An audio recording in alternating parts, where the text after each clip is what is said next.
আসসালামু আলাইকুম। কেমন আছেন সকলেই? আশা করি আল্লাহর রহমতে সকলে ভালো আছেন।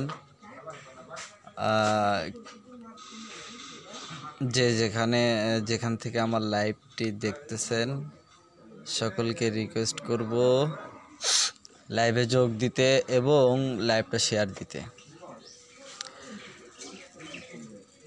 আশা করি থাম্বনেল দেখে বুঝতে পারতেছেন যে কি বিষয়ে কথা বলবো। আসলে কিছু বলার নেই, বলার একটাই যে খুশি হয়েছি ফাঁসি এই রিফাত, মিন্নি, নয়ন, বন্ড এই কর্মকাণ্ড, এদের এই কর্মকাণ্ড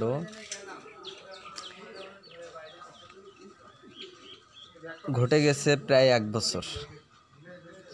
আজ 1 বছর পরে আদালত রায় দিয়েছে মিন্নি সহ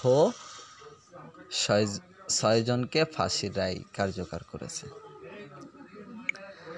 খুশি হয়েছি, অত্যন্ত খুশি হয়েছি যে আসলে অপরাধী যেই হোক যেন অপরাধ করে পার না পাই। মিন্নি, তুমি আর হতে পারলে না কারো ঘরে গিন্নি। শালার 12 ভাতারি। এসব কিছু নারীর জন্য আমাদের সমাজে আজ মানে এই অবস্থা। এক মেয়ের কারণে 2টি প্রাণ চলে গেল। এক মেয়ের কারণে 2টি প্রাণ চলে গেল। আমি অত্যন্ত খুশি হয়েছি। 1 বছর পরেও এই বিচার কার্যকর হয়েছে, তাতে আমার কোনো দুঃখ নেই, কিন্তু খুশি হয়েছি যে মিন্নি সহ 6 জনের বিরুদ্ধে আদালত রায় দিয়েছে ফাঁসির রায়। অত্যন্ত খুশি হয়েছে। এখন কথা হলো যে আমি টাইটেলে আরও লিখছি যে এদিকে স্বামীর সামনে স্বামীকে বেঁধে রেখে স্ত্রীকে ধর্ষণ, সিলেট এমসি কলেজ। ওদিকে আজকের নিউজ, গির্জায় এক কিশোরীকে ধর্ষণ। ফাদার প্রদীপ গির্জায় একটি কিশোরী গিয়েছিল ঘাস কাটতে, তাকে অপহরণ করার পরে ধর্ষণ করে। আমি আসলে আমার বলার ভাষা নেই যে আমরা আসলে কোন যুগে বসবাস করতেছি। এটা কি বাংলাদেশ নাকি আমার আসলে বোধগম্য যে আসলে আমরা কোন যুগে বাস করতেছি। তবে এটা বলতে পারি যে এটা ধর্ষণের স্বর্ণযুগ চলছে। ধর্ষণের স্বর্ণযুগ চলতেছে। একের পর এক ধর্ষণ, উপযুক্ত বিচার নাই, সর্বোচ্চ শাস্তি নাই।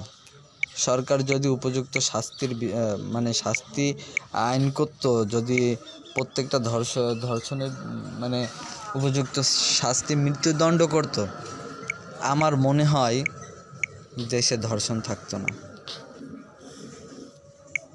কি আর বলবো, দুঃখের কথা। আমরা এমন মানুষকে আসনে বসালাম যার সময়কালেই দেশের সবথেকে বেশি ধর্ষণের সেঞ্চুরি হচ্ছে, তার দলের লোকেরাই বেশি করতেছে। কি আর বলবো।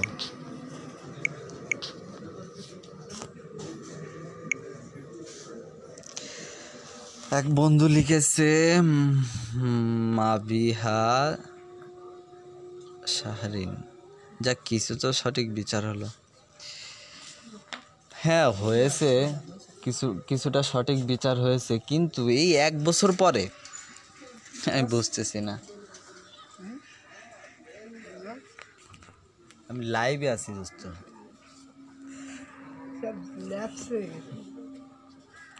1 বছর পরে, আহারে ফুলের মতন মেয়েটা, আহারে কি ঢক, দুটো জীবন নষ্ট করে দিল। আসলে সুন্দরের ভিতরে যে আসলে ডাইনি বাস করে, এই মেয়েটাকে দেখলে বোঝা যায়। তো সব সুন্দরীকে বলতেছি না, আসলে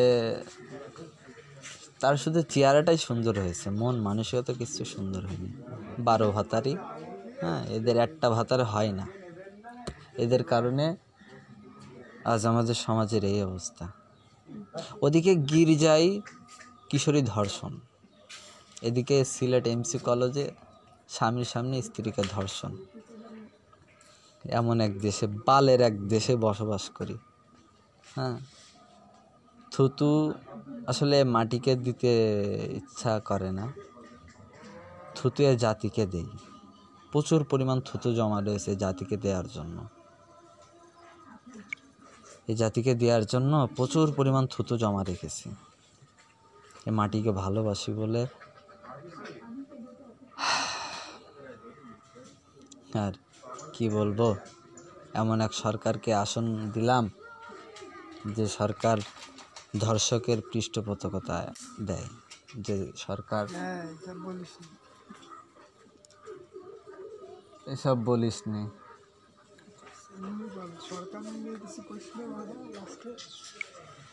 হ্যাঁ, ওই আমার এক ফ্রেন্ড বলতেছে যে এসব নিয়ে কিছু বলিস না। হ্যাঁ, তা আসলেই দেখছেন, মানে এমন একটা সিচুয়েশন হয়ে গেছে যে আসলে সত্য কথা বলার মতন উপায় নাই। আমারও বলতেছে এইসব কিছু নিয়ে বলিস না। হ্যাঁ, ওই যে আবরারের মতন হতে হবে, আবরারের মতন মরতে হবে নির্মমভাবে।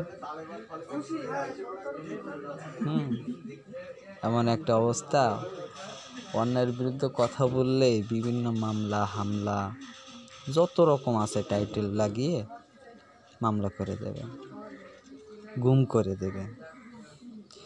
আমার কোন একটা শিক্ষক বলেছিল, যে আমার খেয়াল নাই শিক্ষকের কোন শিক্ষকের কাছ থেকে শুনেছিলাম, শিক্ষক বলেছিল যে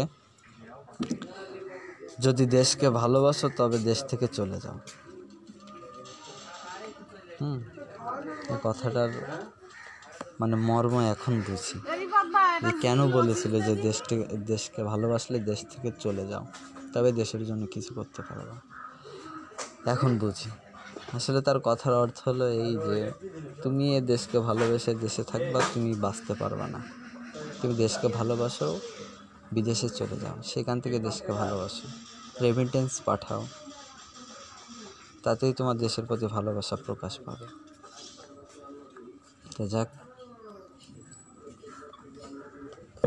এত খাইকুড়ে হয়েছে কেন মুরগি আপা, এত খাইকুড়ে হয়েছে কেন? আইসে আমার পায়ে ঠোকর দিচ্ছে। তা এই হলো অবস্থা। যাক, খুশি হয়েছে অনেক, মিন্নির ফাঁসির রায় দিয়েছে। হবে না। তো ভালো থাকবেন সবাই, লাইভটা শেয়ার দেবেন, আর আপনাদের মূল্যবান কমেন্ট অবশ্যই করবেন। আমি অত্যন্ত খুশি। তবে খুশির সাথে সাথে ওদিকে গির্জায় কিশোরী ধর্ষণ বিষয়টা আবার কি বলবো, ইদানিং তো আছে, ধর্ষণ নিয়ে আছে, ধর্ষণের স্বর্ণযুগ এখন। অবশ্যই ধর্ষণ হবে, অহরহ হবে, কিছু করার নাই, বলার নাই, বলতে গেলে মামলা হয়। তবে আমার নিয়ত একদম পাক্কা নিয়ত, চোখের সামনে কখনো কোনো ধর্ষণ পড়লে, কখনো কোনো ধর্ষক পেলে, ওর কপালে একদম